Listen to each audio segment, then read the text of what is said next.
প্রকল্পে সারা দেশ জুড়ে দুর্নীতি হয়েছে এবং সেই দুর্নীতির বিরুদ্ধে ব্যবস্থা নেওয়া হয়েছে। যাদের চিহ্নিত করা হয়েছে, প্রয়োজনে বহু রাজ্যে তাদের সম্পত্তি বা তাদের ব্যাংক অ্যাকাউন্ট সিজ করা হয়েছে। রাজ্য সরকার এগিয়ে এসে তার বিরুদ্ধে ব্যবস্থা নিয়েছে।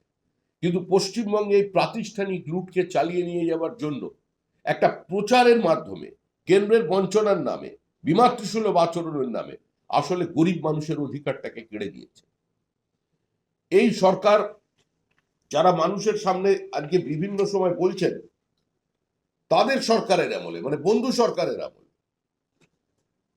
রাজ্য সরকারের কাছে কত টাকা এসেছিল? 2,13,220 কোটি টাকা।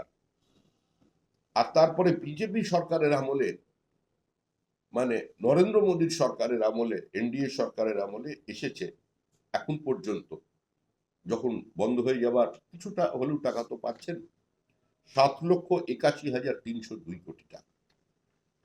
অর্থাৎ এটা 3 গুণের বেশি টাকা আজকে এনডিএ সরকারের আমলে পশ্চিমবঙ্গ রাজ্য সরকার, যেটাকে তৃণমূল সরকার বলাই ভালো, সেই সরকার পেয়েছে। বহু জায়গায় 100 দিনের কাজের নামে যে কাজ হয়েছে সেটার বাস্তবে তার কোনো অস্তিত্ব নেই। যে সম্পদ সৃষ্টি বলে সেটা যারা দেখিয়েছেন সেটা কার্যত মাটির মধ্যে মিশে গেছে। বহু মানুষ ব্যক্তিগত কাজের জন্য রিসোর্ট তৈরি করেছেন তার পুকুর কাটানোর জন্য, যার সঙ্গে দূর দূর পর্যন্ত এর কোনো সম্পর্ক নেই। পঞ্চায়েত প্রধানকে সঙ্গে নিয়ে বা স্থানীয় তৃণমূল কংগ্রেসকে সঙ্গে নিয়ে তারা সেখানে মাটি কাটার ব্যবস্থা করেছে, ভেতরে সুইমিং পুল তৈরি করবার জন্য 100 দিনের কাজের টাকাকে ব্যবহার করেছে। একাধিক দুর্নীতি আছে, এখনো পর্যন্ত তার বিরুদ্ধে কোনো ব্যবস্থা নিল না। কেন্দ্রের অবস্থান অতীতে স্পষ্ট ছিল, হিসাব দাও টাকা নাও। কিন্তু রাজ্য সরকার এক স্পষ্ট বলে দিয়েছে যে টাকা নেওয়া তাদের অধিকারের মধ্যে পড়ে, এক প্রকল্পের টাকা অন্য প্রকল্পে সরিয়ে নিয়ে যাওয়াটাও তাদের অধিকারের মধ্যে পড়ে। এবং মুখ্যমন্ত্রী বকটুইয়ের ঘটনায় মিড ডে মিলের টাকা ব্যবহার করবার পর প্রকাশ্যে বলে দিয়েছেন এটা তিনি পারেন, এই ক্ষমতা মুখ্যমন্ত্রী হিসেবে তার আছে এবং সেজন্যই তিনি করেছেন। এভাবে কোনো যুক্তরাষ্ট্রীয় ব্যবস্থার মধ্যে দিয়ে কোনো অর্থনৈতিক পরিকাঠামোকে ঠিক রাখা যায় না। তাই সামগ্রিকভাবে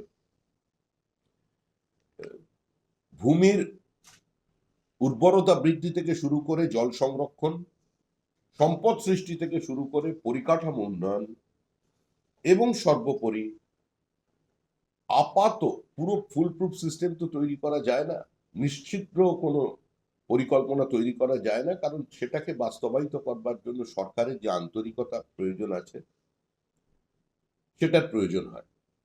বিচ্যুতি দু এক জায়গায় থাকবে, সেটা কেউ অস্বীকার করতে পারে না, কিন্তু বিচ্যুতির অর্থ এটা নয় তাকে আমি একটা প্রাতিষ্ঠানিক তকমা লাগিয়ে দেব বা প্রাতিষ্ঠানিকভাবে সেটাকে স্বীকৃত করে সেটার পাশে গিয়ে দাঁড়াবো, এটা হওয়া সম্ভব নয়। আমরা এই আইন বাস্তবায়িত হবে 2025 সালে। নতুন সরকারের আমলে গ্রাম বাংলার অর্থ ব্যবস্থা আরো গতিশীল হবে, এটা আশা রাখি।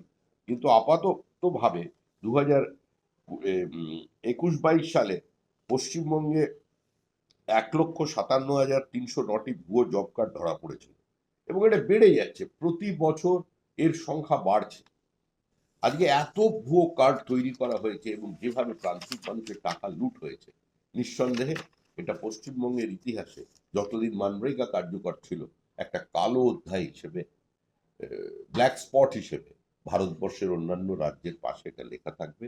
এটা নিঃসন্দেহে আমাদের জন্য, পশ্চিমবঙ্গবাসীর জন্য দুর্ভাগ্যের এবং লজ্জার বিষয়। এই অবস্থা থেকে মুক্তি চাই, আর এই অবস্থা থেকে মুক্তি চাইবার লক্ষ্যেই আজকে এই আইনকে সম্পূর্ণভাবে যাতে বাস্তবায়িত করবে নতুন সরকার, এই বিশ্বাস রাখছি। ধন্যবাদ।